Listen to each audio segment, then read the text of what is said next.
கர்த்தாதி கர்த்தரும் ராஜாதி ராஜாவும் தேவாதி தேவனுமாகிய கடவுள் கடந்த 8 மாதங்களாக நம்மை கருவிடியாக பாதுகாத்து இந்த 9ஆம் மாதத்தின் முதல் நாளிலே அழைத்து வந்திருத்திருக்கிறார். நாம் நன்றி பெருக்கோடு கர்த்தருக்கு கோடான கோடி நன்றி செலுத்துவோம். ஜெபித்து நாம் இந்த ஆராதனை ஆரம்பமாக. பரலோக பிதாவே, உம்மை துதிக்கின்றோம், வாழ்த்துகின்றோம், போற்றுகின்றோம். நீர் நல்லவரும் வல்லவரும் போதுமான தெய்வமாய் எங்கள் வாழ்க்கையில் இருந்தேவக்காமக்கு ஸ்தோத்திரம் ஆண்டவரே. இந்த நாளை மட்டுமல்ல, இந்த மாதத்தை மட்டுமல்ல, இந்த ஆண்டு கடைசி மட்டுமல்ல, கடைசி வரி வந்து எங்களோடு கூட இருக்கப் போகிறீர் சுவாமி. உம்முடைய கரத்திலே எங்களை முற்றிலும் ஒப்படைக்கின்றோம். ஆராதனை முழுவதும் கூட இருந்து நடத்தியர்கள். உம்முடைய திருநாகம் மட்டும் மகிமடையட்டும். ஆண்டவர் இயேசுவின் மூலம் ஜெபம் கேளும் நல்ல பிதாவே, ஆமென். நாம் அனைவரும் எழுந்தபடியாக கீர்த்தனை பகுதியிலே 74வது கீர்த்தனையை பாடுவோமாக.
ஜெபித்து நாம் தொடர்ந்து ஆராதனையை தொடர்வோம்.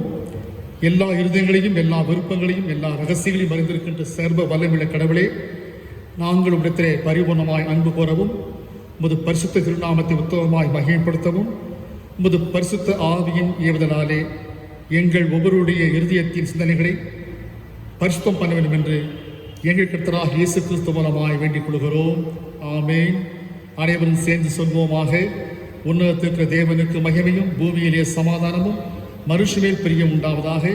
கர்த்தராகிய பராபரனே, பரமராஜாவே, சர்வத்துக்கு வல்ல பிதாவாகிய தேவனே, உம்மை துதிக்கிறோம், உம்மை புகழுகிறோம், உம்மை வணங்குகிறோம், உம்மை மகிமைப்படுத்துகிறோம். உமது சிறந்த மகிமை நிமித்தம் உமக்கு ஸ்தோத்திரம் செலுத்துகிறோம். கர்த்தராருக்கு ஒரே பேரான குமாரனாகிய இயேசு கிறிஸ்துவே, கர்த்தராகிய பராபரனே, பிதாவின் சுதனே, உலகத்தின் பாவத்தை சுமத்துக்கு ஏவாட்டு குட்டியே எங்களுக்கு இறங்கும். உலகத்தின் பாவத்தை சுமத்துக்கிறவரே ஜபத்தை ஏற்றுக்கொள்ளும். தேவனாகிய பிதாவின் வருபாற்றை விட்டுக்கிறவரே எங்களுக்கு இறங்கும். நீரே பரிசுத்த, நீரே கர்த்தர். இயேசு கிறிஸ்துவே தேவரி ஒருவரே, பரிசுத்த ஆவியோடைய தேவனாகிய பிதாவின் மகிமையிலே உன்னதமானவராயிருக்கிறீர். ஆமென். நியாயப்பிரமாணத்தையும் தீர்க்க வார்த்தைகளையும் நமது ஆண்டவராக இயேசு கிறிஸ்து தொகுத்து சுருக்கமாய் சொன்னதாவது: இஸ்ரவேலே கேள், நம்முடைய தேவனாகிய கர்த்தர் ஒருவரே கர்த்தர். உன் தேவனாகிய கர்த்தரிடத்திலே உன் முழு இருதயத்தோடும், உன் முழு ஆத்துமாவோடும், உன் முழு மனதோடும், உன் முழு பலத்தோடும் அன்பு கூறுவாய் என்பதே பிரதான கற்பனை. இதற்கு ஒப்பாருக்கின்ற இரண்டாவது கற்பனை என்னவென்றால், உன்னிடத்திலே நீ அன்பு கூறுவது போல மற்றிடத்திலும் அன்பு கூறுவாய் என்பதே. இவைகளிலும் பெரிய கற்பனை போதனை வேறொன்றுமில்லை. இரண்டு கற்பனை போதனையிலும் நியாயப்பிரமாணம் முழுமையும் தீர்க்க வார்த்தைகளும் அடங்கியிருக்கிறது என்பதே. கர்த்தாவே, எங்களுக்கு இறங்கும். இந்த பிரமாணத்தை கைக்கொள்ள இருதயத்தை ஏவி அருளும். நமது பாவங்களை அறிக்கையிடும் வேளை நம் அனைவரும் தேவ சமூகத்திலே நமது பாவங்களை அறிக்கையிடுவோமாக. நம்முடைய பாவ நிமித்தம் முழுமனதோடு உண்மையாய் மனஸ்தாபப்பட்டு மற்றிடத்திலே அன்பு சிநேகமாயிருந்து இனி தேவனுடைய கற்பனைகளை கைக்கொண்டு புதிய சிருஷ்டிகளாய் அவருடைய பரிசுத்தமான வழி நடப்போம் என்று தீர்மானம் செய்திருக்கிற நாம் நமது ஆண்டவர் இயேசு கிறிஸ்து மூலமாய் சர்வ வல்லமையுள்ள கடவுளோடு ஒப்புரவாகும்படியாக மறுபடி நம்முடைய பாவங்களை மனத்தாழ்மையாய் அறிக்கையிடுவோமாக. பாவசனம் என்று அறிக்கையிடுகிறோம். ஒளியிடமாமல் இருள் நடந்து வந்தோம். கிறிஸ்து நாமத்தை சொல்லியும் தீமை விட்டு விலகவில்லை. எங்களுக்கு இறங்க வேண்டும் என்று நம்மிடம் மன்றாடுகிறோம். இயேசு கிறிஸ்து நிமித்த பாவலாவற்றையும் மன்னியும். முது பரிசுத்த ஆவியினால் எங்களை சுத்திகரித்து மனசாட்சியை வெற்றி தருளும். உம்முடைய பரிசுத்த நாமத்துக்கு மகிமை உண்டாகும்படி நாங்கள் இனி புது ஜீவன் உள்ளவர்களாய் உமக்கு ஊழியம் செய்ய மற்றவர்களுக்கு மன்னிக்க எங்களுக்கு உதவி புரியும். ஆமென். நம்முடைய பரமபிதாவாகிய சர்வ வல்லமையுள்ள தேவன் உத்தம மனஸ்தாபத்தோடும் உண்மையான விசுவாசத்தோடும் தமிழத்துக்கு மனம் திரும்பி பிற குற்றங்களை மன்னிக்கிற யாவருக்கும் பாவ மன்னிப்பை அருளி செய்வோம் என்று மிகுந்திருக்கமாய் வாக்கு பண்ணியிருக்கிறார். அவர் நம்முடைய ஆண்டவர் இயேசு கிறிஸ்து நிமித்தம் நம் அனைவருக்கும் மனமிறங்கி நம்முடைய பாவ எல்லாவற்றை மன்னித்து அவை எல்லாவற்றுமை விடுதலையாக்கி சகல நன்மை நம்மை உறுதிப்படுத்தி நிலைப்படுத்தி நம்மை நித்திய ஜீவக்கரையில் சேர்ப்பாராக. ஆமென். தேவன் சுத்திரம் உண்டாவதாக. கர்த்தர் இருப்பாராக. திருமறை பாடம் வாசிக்க கேட்போமாக.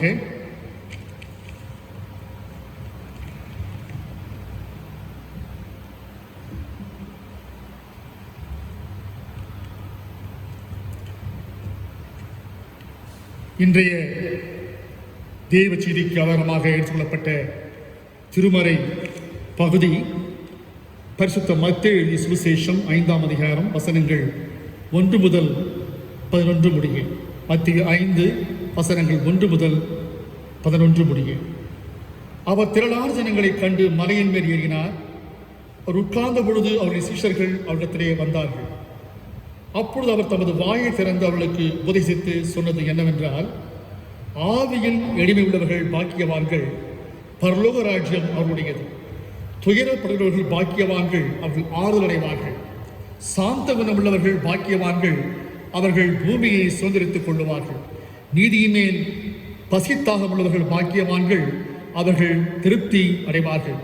இரக்கமுள்ளவர்கள் பாக்கியவான்கள், அவர்கள் இரக்கம் பெறுவார்கள்.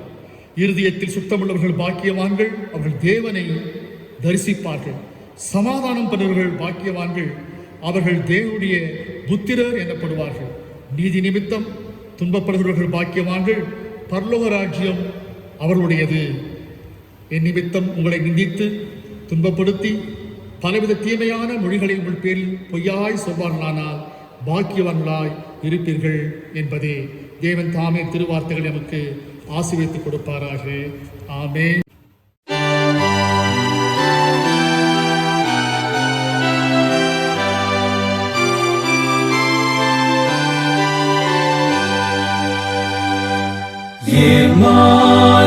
இம்மானுவேலின் இரத்தத்தால் நிறைந்த ஊற்றுண்டே எப்பாவத்தீகுமாதனால் நிவிர்த்தியாகுமே.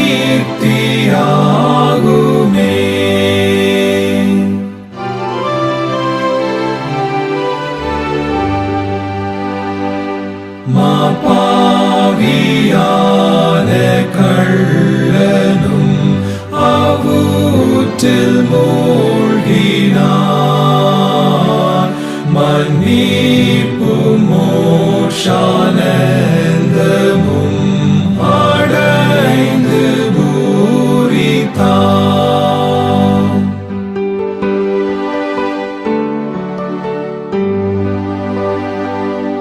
அவ்வாறே நானும் இயேசுவால் விமோசனம் பெற்றேன். என் பாவம் நீங்கி போனதால் ஓயாமல் பாடுவேன்.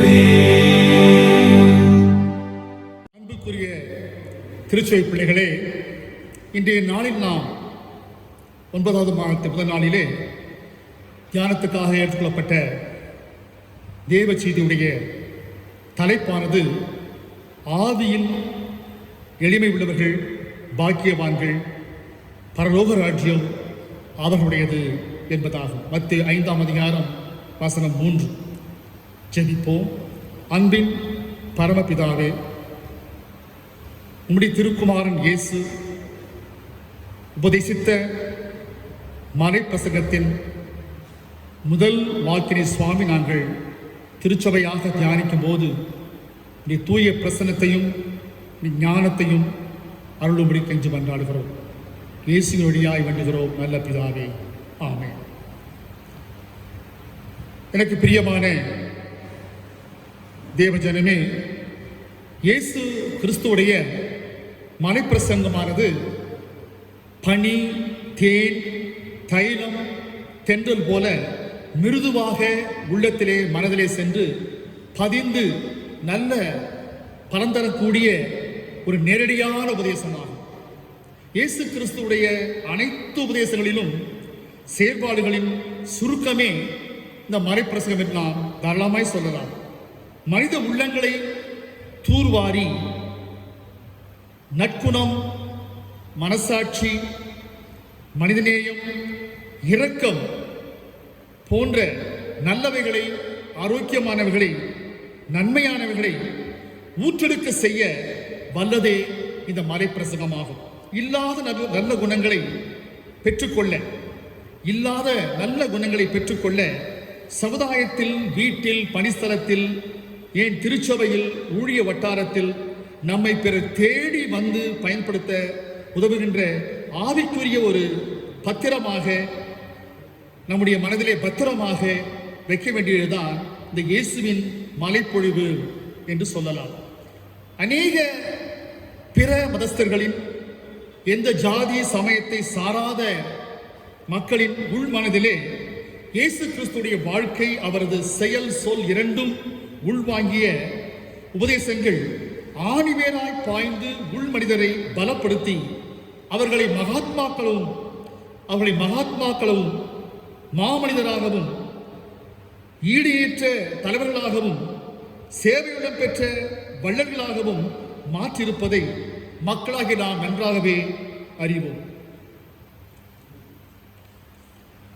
இயேசு தம் மறை பிரசங்கத்திலே முதலாவதாக ஆவியில் எளிமை உள்ளவர்கள் பாக்கியவான்கள் என்பதை முதன்மைப்படுத்தி, முக்கியத்துவப்படுத்தி, அதை சிறப்பாக தம்முடைய சீஷர்களுக்கு, அவருடைய பசித்த ஆத்மாவுக்கு பலமுள்ள முதல் ஆகாரமாக தந்திருக்கிறார். ஒரு மனிதர் தன் வாழ்விலே முதலாக இயேசு கிறிஸ்துவை அறியும் பொழுது அவளுக்கு இத்தகைய மறைப்பிரசங்கமானது நல்ல ஒரு ஓரியன்டேஷனாகவும் ஆர்டினேஷன் மெசேஜாகவும் அது அமைவது சிறப்பான ஒரு காரியமாகும். இந்த மறைப்பிரசங்கத்தை பொதுமக்களுக்கோ பரிசேய சதுசேய ஆசாரி இனத்திற்கோ இயேசு போதிக்கவில்லை. ஏனென்றால் இந்த நடைமுறை பிரசங்கத்தை கிரகிக்கவோ ஜீரணம் செய்து கொள்ளவோ மற்றவர்களுக்கு மனப்பக்குவம் இல்லாதிருந்தது.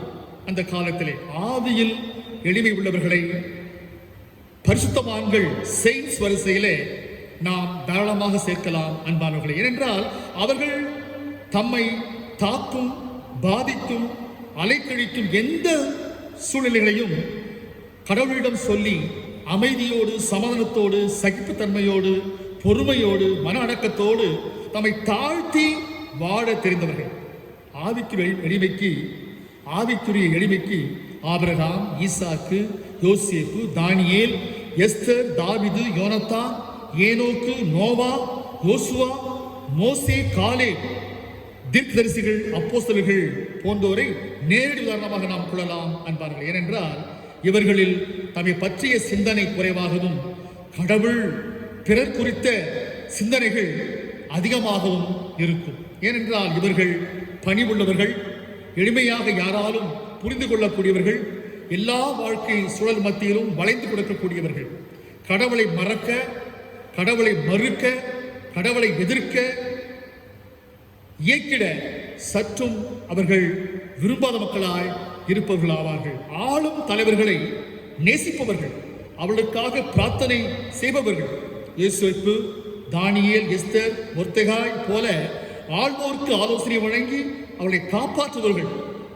அன்பானவர்களே, உலகிலே விஞ்ஞானிகள், எழுத்தாளர்கள், இசைக்கலைஞர்கள் போன்றோர் கூட பணிவும் எளிமையும் தாழ்மையும் தன்னடக்கமும் கொண்டவர்களாகவே அதிக பேர் இருந்திருக்கிறார்கள். இல்லாவிட்டால் அவ்வளவு பெரிய ஒரு கண்டுபிடிப்புகளை அவ்வளவு சிறப்பான இலக்கியங்களை அவர்கள் படைத்திருக்க முடியாது. உதாரணமாக ஸ்காட்லாந்து திருச்சபையை சேர்ந்த H.V. மார்டன் என்பவர் தி சர்ச் ஆஃப் ஸ்காட்லாந்து என்ற ஒரு புத்தகத்தை எழுதியறார். அவர் குழுவோடு கூட, நண்பர் குழுவோடு கூட, எழுத்தாளர் குழுவோடு கூட அமர்ந்திருக்கும் பொழுது அதிகமாக பேச மாட்டார், தன்னை குறித்து பெருமையாக பேச மாட்டார், ஒரு சில வார்த்தைகளை பேசுவார். இவர்கள்தான் முக்கியமாக ஆவியில் எளிமை உள்ள மக்களாக காணப்படுகிறார்கள். அன்பானவர்களே, உண்மையாகவே எளிய மனம் கொண்டோர் எப்போதும் ஏற்றம் பெறுவர். இந்த ஏற்க வேண்டிய இந்த மலைப்பொழிவு உபதேச உண்மையை பரிசுத்த லூக்கா 6ஆம் அதிகாரம் 20 முதல் 49 வரையும், மத்தேயு 5 முதல் 7 அதிகாரங்களில் நாம் தினமும் வாசித்தால் நன்றாகவே புரிந்து கொள்வோம். பணிவு, தாழ்மையை, தன்னடக்கத்தை பெரும் கற்கும் பயன்படுத்தும் வாய்ப்பை தேவன் நமக்கு தரும் இந்த தருணங்களை தவிர்க்க வெறுக்க நாம் கூடாது. அன்பானவர்களே, அநேகர் தன்னை தாழ்த்தும் வாய்ப்புகளை கோழைத்தனமாகவும் தாழ்வு மனப்பான்மையாகவும் எண்ணி தவிர்க்கிறார்கள்.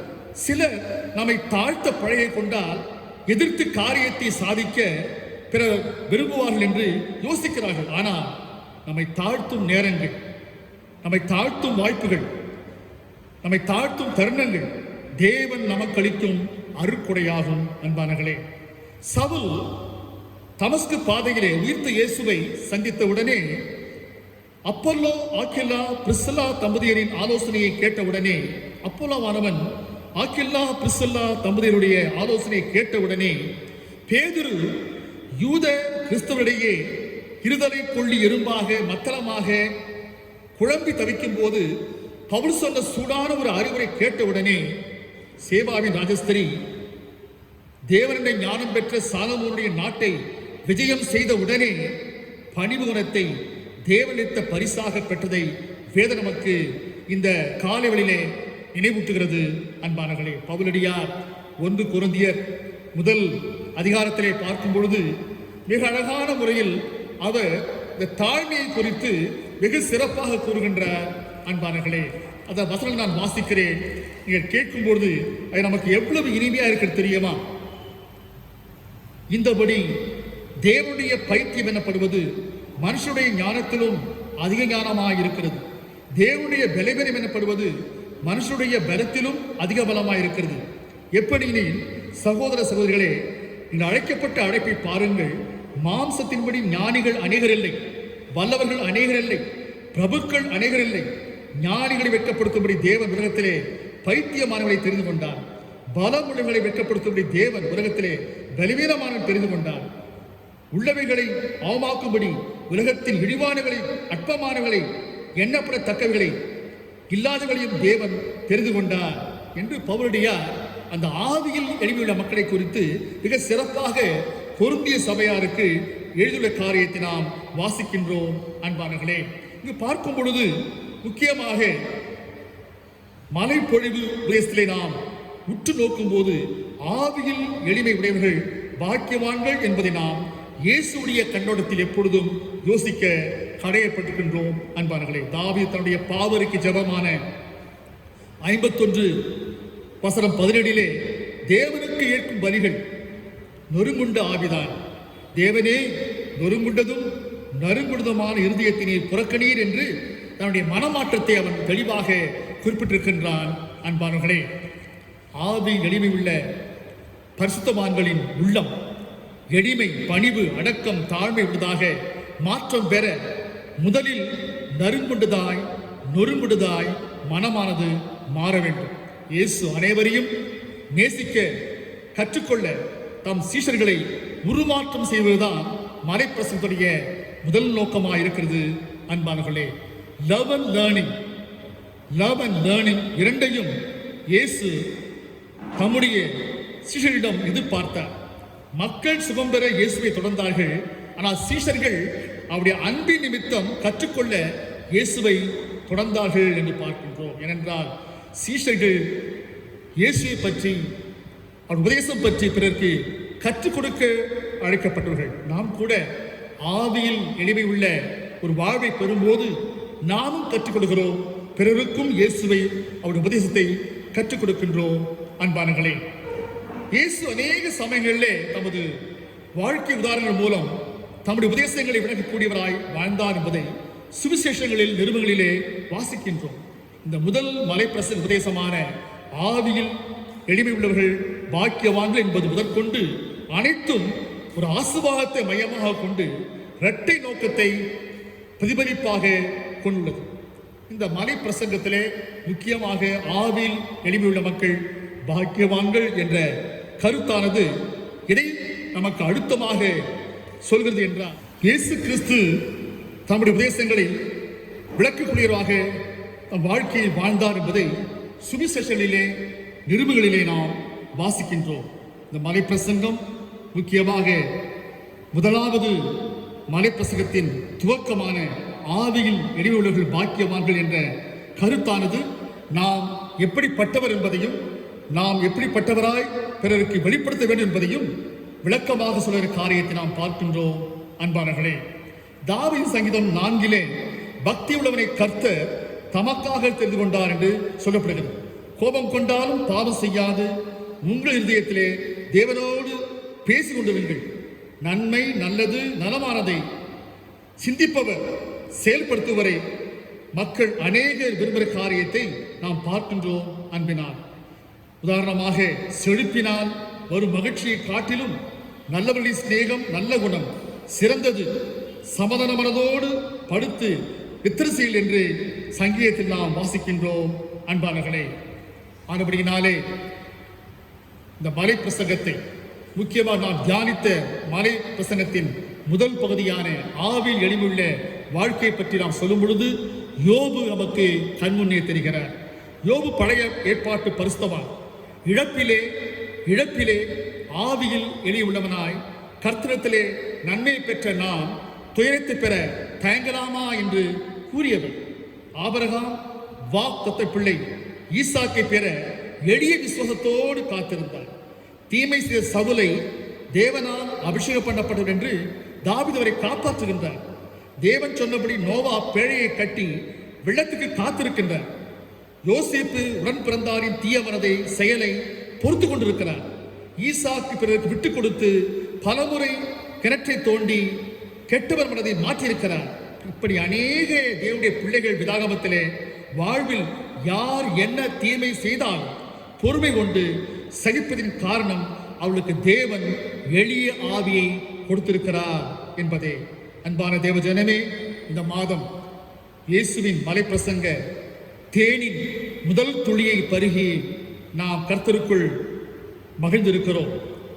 தேனாக கொட்டுகின்ற பல்வேறு சூழல்கள் நம் வாழ்க்கை வந்தாலும் நாம் தேனாக பிறருக்கு இனிக்கும்படி வாழ்வதுதான் ஆவியில் எளிமை உள்ள ஒரு வாழ்க்கையாகும்.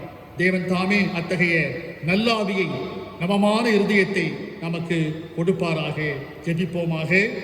எங்கள் பரமபிதாவே, உம்முடைய திருக்குமாரன் இயேசு வழியாய் போதித்த உபதேசங்களை பின்பற்ற இந்த பாழான உலக சூழல் மத்தியில் உமது பொறுமையை, சகிப்புத்தன்மையை, பணிவை, மனப்பக்குவத்தை தாரும். எளிமை உள்ளவர்களை, உள்ளம் மிருதுவானவர்களை, அமைதியாய் சகிப்பவர்களை, எதையும் ஏற்பவரை, தாழ்மை குணமுள்ளவர்களை, ஏமாற்றும், அடிமைப்படுத்தும், அழுத்தும் மனிதர்கள் நிறைந்த உலகத்திலே உடைய பிள்ளைகளாய் ஆவியில் எளிமை உள்ள பாக்கியவான்களாய், பாக்கியவதிகளாய் வாழ அளவில்லா கிருபையைத்தான் தாழ்வின் பிறப்பிடமாம் இயேசு வழியாய் வேண்டுகிறேன் அன்பின் பிதாவே, ஆமேன். நாம் அனைவரும் எழுந்தபடியாக நீசேயா விசுவாச பிரமாணத்தை சேர்ந்து சொல்வோமாக. வானத்தையும் பூமியும் காணப்படுவதும் காணப்படாமான எல்லாவற்றையும் படைத்திருக்கிற சர்வவல்ல பிதாவாகிய ஒரே தேவனை விசுவாசிக்கிறேன். ஒரே கர்த்தருமாய் தேவனுடைய ஒரே பேரான குமாரனுக்கு இயேசு கிறிஸ்து விசுவாசிக்கிறேன். அவர் சகல உலகங்களும் உண்டாவதற்கு முன்னே தமது பிதாவினாலே ஜெனிப்பிக்கப்பட்டவர், தெய்வத்து தெய்வமானவர், ஜோதியில் ஜோதியானவர், மெய் தேவனில் மெய் தேவனானவர், உண்டாக்கப்படாமல் ஜெனிப்பிக்கப்பட்டவர், பிதாவுடைய ஒரே தன்மை உடையவர், சகலத்தையும் உண்டாக்கினவர், மனுஷராகி நமக்காக ரட்சிப்பு உண்டாகவும் பரமனதிறங்கி பரிசுத்த ஆவியினாலே கன்னி மரியாதையிலே அவதரித்து மனுஷனானார். நமக்காக பொந்தி விழாத்தின் காலத்திலே சில்வரையுண்டு பாடுபட்டு அடக்கப்படப்பட்டார். வேத வாக்கியங்களுடைய 3ஆம் நாள் உயிர்த்தெழுந்தார். பரமணத்துக்கு ஏறி பிதாவுடைய வரது பார்த்துவிட்டிருக்கின்றார். இருளோரையும் மரித்தோர் நியாயத்துக்கு மகிமையுடைய திரும்ப வருவார். காலத்துக்கு முடிவில்லை. கர்த்தருமா ஜீவனை கொடுக்கிறவருமாய் பிதாவுடன் குமாரண்டு புறப்படுவார். பிதாவுடன் குமாரனோடு கூட தொழுது ஸ்தோத்திரப்படுவார். தீர்க்க மூலமாய் வருத்திருக்கிற பரிசுத்த ஆவி விசுவாசிக்கிறேன். ஒரே பரிசுத்த பொதுவான அப்போஸ்தல திருச்சபையில் விசுவாசிக்கிறேன். பாவ மன்னிப்பு கிடைக்கப்பட்ட ஒரே ஞானஸ்தானத்தை அறிக்கின்றேன். மரித்தோர் உயிர்த்ததிலும் மறுமைக்கு ஜீவன் உண்டாகும் என்று காத்திருக்கின்றேன். ஆமேன். சபையார் மறுபடி கேட்டுக்கொள்கிறேன்.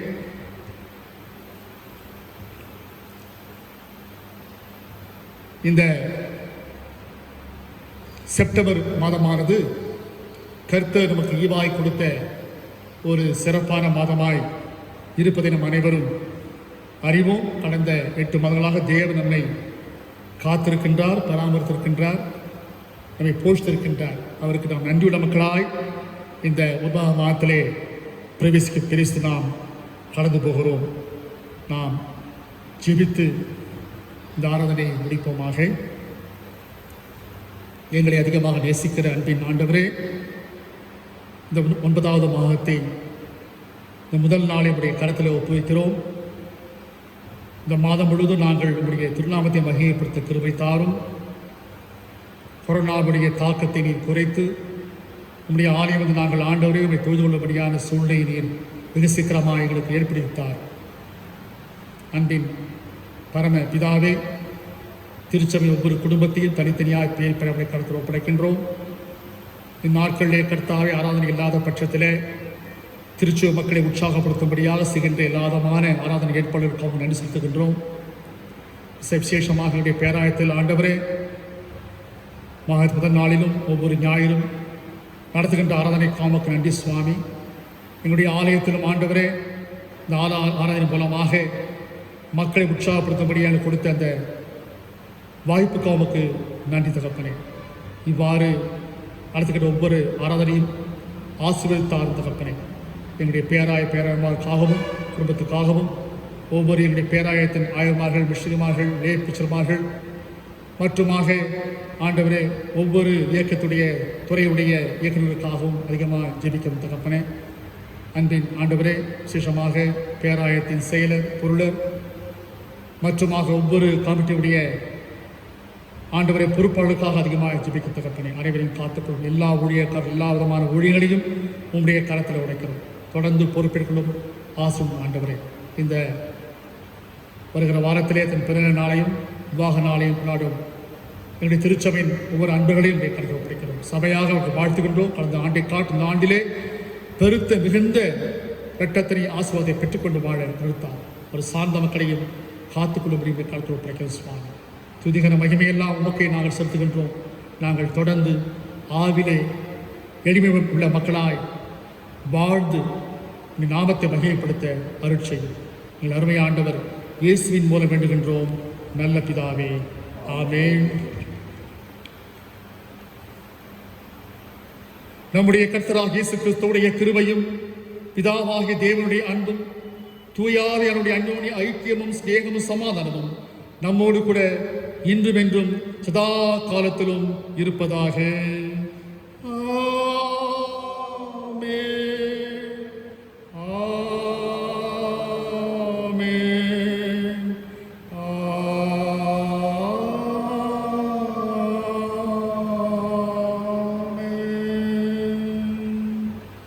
என் ஆத்துமாவே கர்த்தரை ஸ்தோத்திரி, என் முழுவுடன் பரிசுத்த நாமத்தை ஸ்தோத்திரி.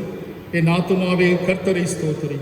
கர்த்தர் செய்த சகல உபகாரங்களை என்று மறவாதே. ஆமென். ஆராதனைக்கு முடிவு கவியாக 383வது கீர்த்தனை பகுதியில் 6ஆம் சன்னத்தை நாம் பாடுவோம். 383வது கீர்த்தனையிலே 6ஆம்.